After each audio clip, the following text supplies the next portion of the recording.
Welcome to Sweet Life Beat Life. We hope this video helps. You begin by locking in perspective. Decide one versus two vanishing points and draw the horizon line. Once set, sketch a flat rectangle for the window face using measured proportions so it looks stable. Now add the frame thickness. Extend lines from each corner toward the vanishing point to establish depth.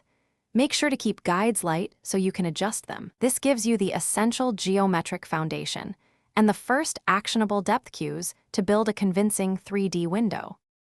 Once the depth guides are in place, define the inner and outer planes by connecting the projected corner points, making the sill and jambs clear. You should place muntins or mullions next, ensuring each bar recedes correctly toward the vanishing point so spacing looks foreshortened. After that, refine intersections where frame pieces meet and check angles for consistency. Make sure to erase unnecessary construction lines and darken the visible edges. This is how the flat sketch starts reading as a solid three-dimensional window. To finish, introduce glazing details, soft reflections, a faint horizon reflection, and a subtle inner shadow to suggest glass thickness and light direction.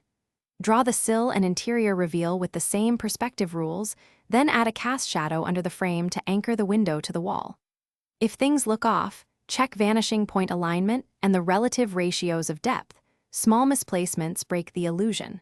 Once corrected, reinforce final line weights and add gentle shading to sell the three-dimensional form. Thanks for watching. Consider subscribing if we helped you.